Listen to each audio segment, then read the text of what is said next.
Hi, I'm Mark Anderson, and I wanted to take this opportunity to respond to Congressman Duncan Hunter's position on wanting a wall built along the border of the United States. In case you're wondering what I'm doing with my arm here, why it's sticking out like this, I recently had shoulder fusion surgery.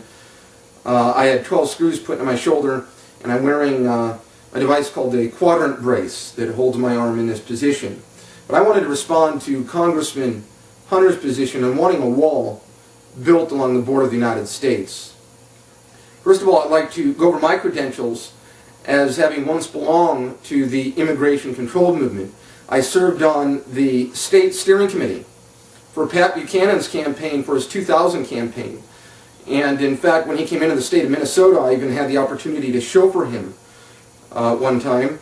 And I've met him on several occasions. I have a lot of respect for a lot of what he says, particularly on foreign policy right now.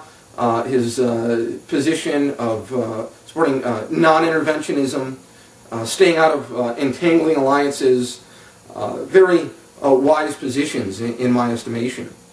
But I have reconsidered, since I worked on his campaign, I have reconsidered my position on immigration control in light of the events that have taken place posterior to September 11th. And I'm talking in particular about this metastasizing police state. We have things such as the no-fly list. And you ask somebody, well, what is the no-fly list for? And they will tell you it's to prevent terrorists from flying on commercial flights. I would have to say, no, it's not.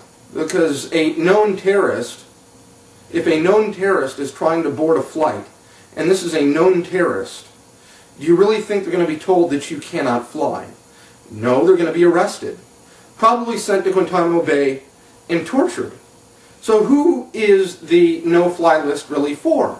Well, we've seen many examples of this. It's for political dissidents.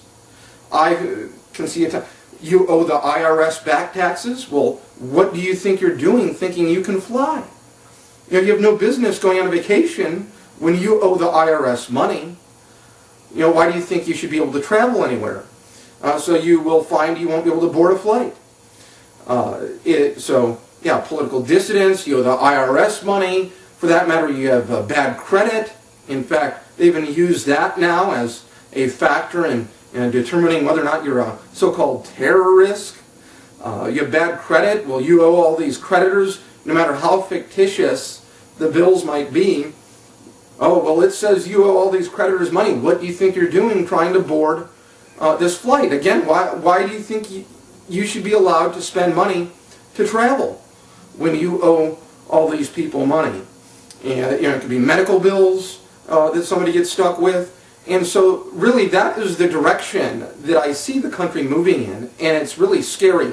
We're talking here about travel restrictions.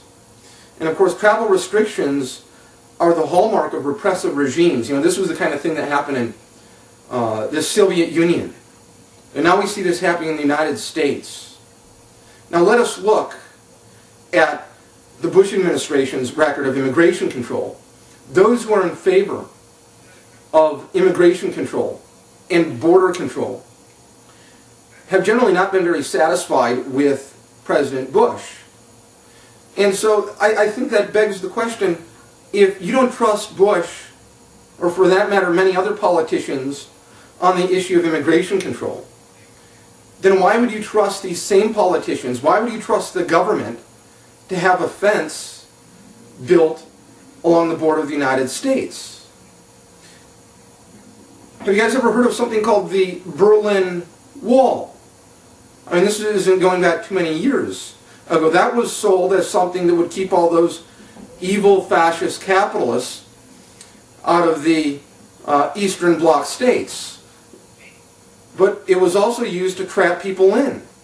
And I'm sorry, but when I look at the track record of this government, I cannot believe that a fence would be used for anything other than trapping Americans in. Like I said, we have the no-fly list. That's all part of travel restrictions. Now, some people may laugh. They may say, well, it's not like Americans are trying to, flee to Mexico en masse Anyways, well, that may be true. They may not be trying to flee to Mexico en masse. But given the metastasizing police state, posterior to September 11th, there's no doubt in my mind that there are Americans who will have a perfectly legitimate reason and need to escape the jurisdiction of the federal government for one reason or another. But they will find they will not be able to. They won't be able to catch a flight, they won't be able to board a flight, and putting a wall along the southern border of the United States would curtail their ability to leave the country by automobile. And so this is what concerns me, this metastasizing police state and the idea that this would be used for travel restrictions. Like I said, we've already got the no-fly list in effect, and that's clearly not for terrorists. And now we've got a movement that says build a wall along the border of the United States. And then when I bring up historical examples, such as the Berlin Wall, some people will say, oh, but that was used to keep people in. This fence would be used to keep people out. Well, that's my whole point. The Berlin Wall was used to trap people in. Again, why should we believe that our government would use a wall for anything other than trapping Americans in? Again, you owe the IRS back taxes, well, you can't travel. You have bad credit, you can't travel. You're wanted on some pretended charge, you won't be able to travel. And so this is what concerns me about this push, this movement for building a wall along the border of the United States.